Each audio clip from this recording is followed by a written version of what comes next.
Bismillahirrahmanirrahim. Assalamualaikum warahmatullahi wabarakatuh. Selamat siang pemirsa JNS TV dimanapun kalian berada. Pada siang hari ini kami tengah berada di ruang utama Masjid Laweyan yang 400 tahun lalu bernama Masjid Ki Ageng Henis, karena memang beliaulah pemiliknya. Sebelum jatuh ke tangan beliau Ki Ageng Henis, sebelumnya masjid ini bekas vihara milik dari beliau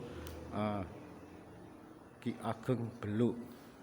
Yang baik Ki Ageng Beluk maupun Ki Ageng Henis ini keduanya tokoh masyarakat di zaman Pajang yang makamnya masih bisa ditemui di daerah sekitar masjid ini.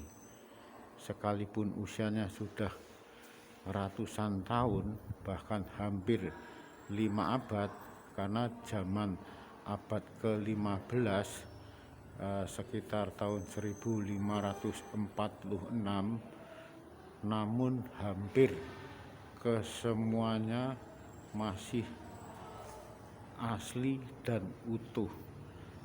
Bahkan bisa jadi atap internet semacam seng berukuran tebal ini dengan berbentuk motif kotak-kotak ini boleh jadi sekarang ini sudah sulit untuk dijumpai, termasuk atap di tengah-tengah ruangan utama ini merupakan seng atau hal yang berukuran cukup tebal sekali. Pastinya sekarang ini juga sudah sulit untuk dijumpai. Kalau masalah keempat soko guru atau tiang ini juga masih utuh dan asli, berusia sekitar hampir 5 abad, 450 tahun. Berbicara masalah Masjid Laweyan atau masjid yang semula bernama Masjid Ki Ageng Henis ini peninggalan di zaman kerajaan Kesultanan Pajang. Ini ruang serambi dari Masjid Laweyan yang kesemuanya pintu-pintu dan jendela serta kayu-kayunya masih utuh,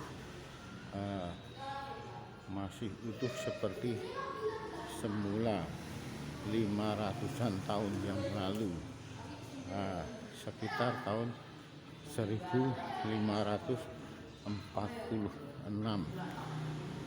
termasuk kentongan sekaligus beduk yang terbuat dari kulit sapi ini juga usianya sudah ratusan tahun.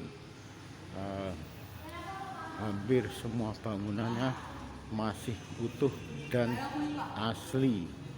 Hanya saja masalah yang dulu tempat wudhunya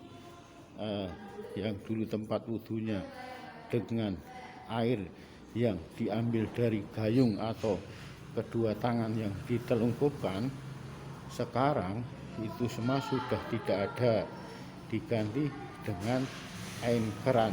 Sepanjang ini dulu merupakan bak mandi untuk pengambilan air wudhu, yang sekarang diganti dengan air yang diambil dari keran. Saat itu pintu masuk ke ruang baik wudhu pria maupun wanita tidak tertutup seperti sekarang ini. Dulunya kondisinya terbuka. Selain hanya masalah keberadaan tempat wudhu. Selain itu, sepertinya kesemuanya masih utuh. Bangunannya masih utuh, mirip seperti vihara tempo dulu. Hanya ruang kamar mandi ataupun ruangan tempat mengambil air wudhu saja yang belakangan ini sudah diganti. Kalaupun bangunan yang lainnya masih tetap tampak utuh, tidak berubah sama sekali, sekalipun usianya hampir 500 tahun.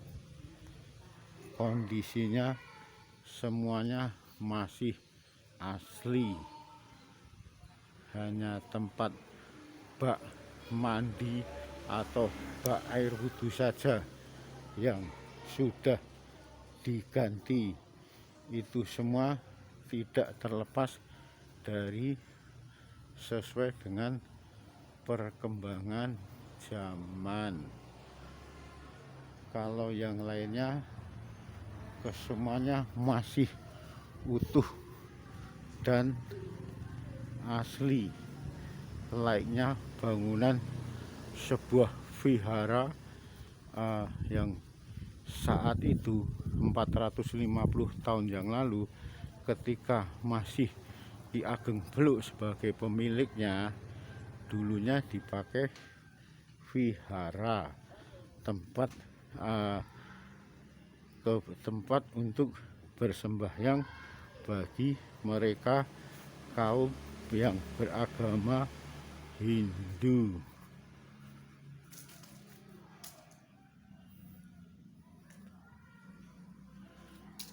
Sehingga kelantaran usianya yang sudah lebih dari 1-2 abad, karena tahun 1546, sehingga tidak mengherankan lagi jika bangunan masjid sekaligus makam Pasarean Dalem Ki Ageng Henis ini dikategorikan termasuk cagar budaya yang harus dilindungi. Ini bagian dari tampak depan, pintu masuk dari Keputren. Selanjutnya pas di tengah-tengah merupakan pintu utama untuk masuk menuju Masjid Laweyan. Untuk di sebelah utara, pintu masuk bagi mereka jamaah putra masih terkondisi rapi dan utuh. Berbicara masalah makam Ki Ageng Henis yang berkaitan dengan Masjid Ki Ageng Henis, pastinya berkaitan, karena kondisi makamnya tidak jauh dari keberadaan Masjid Ki Ageng Henis. Untuk lebih jelasnya, berbicara tentang keberadaan Masjid Laweyan atau masjid yang 450 tahun dulu bernama Masjid Ki Ageng Henis adalah sebagai berikut. Adalah Ki Ageng Selo. Ki Ageng Selo merupakan keturunan dari Prabu Brawijaya V Majapahit. beliau mempunyai salah satu putra yang bernama Ki Ageng Henis. Dari ketujuh putra Ki Ageng Selo ini, hanyalah Ki Ageng Henis yang merupakan satu-satunya dari 7 bersaudara, merupakan anak laki-laki.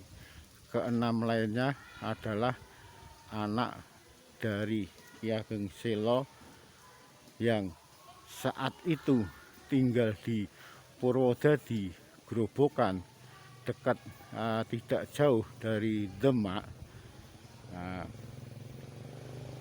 Beliau mempunyai 7 orang anak.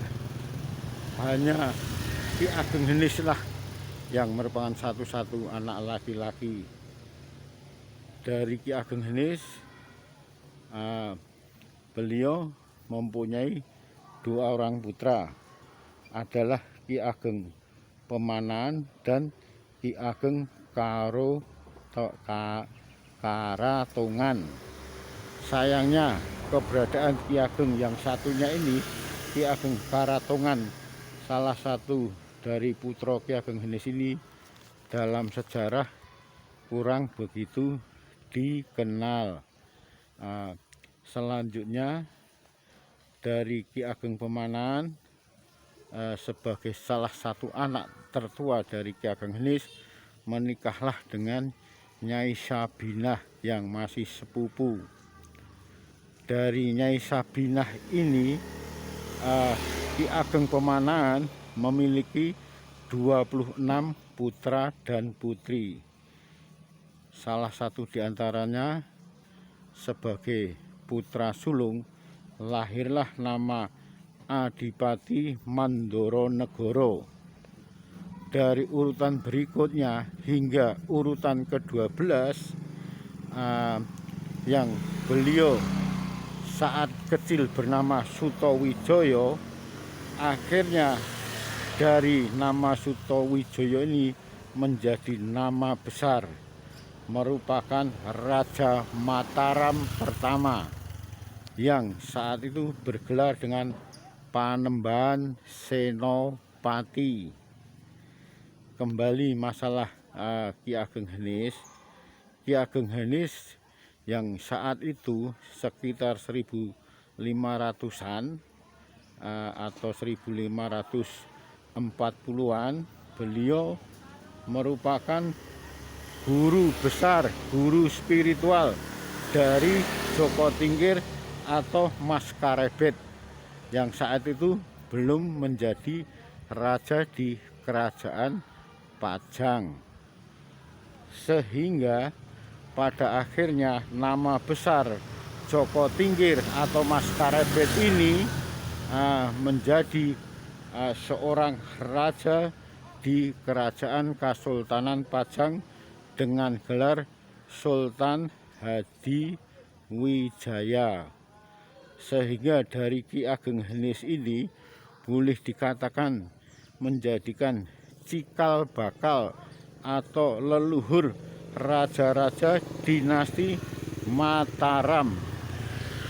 Dinasti Mataram dengan peradaban baru, baik itu dari Kasunanan Surakarta Hadiningrat, Kasultanan Ngayogyakarta Hadiningrat, Paku Alaman Yogyakarta, serta Pura Mangkunegaran Solo.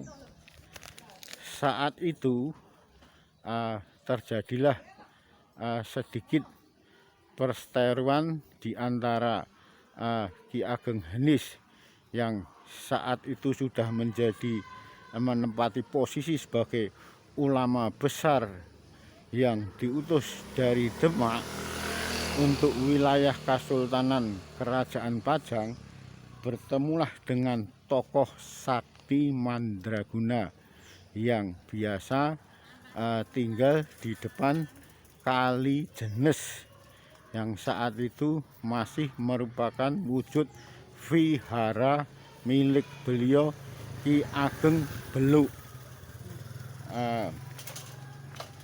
dengan semacam adanya perseteruan di antara tokoh sakti mandraguna dari beliau Ki Ageng Henis yang saat itu merupakan ulama besar dari Keraton Kasultanan Pajang, berseteru dengan beliau Ki Ageng Beluk, tokoh sakti pemilik dari semacam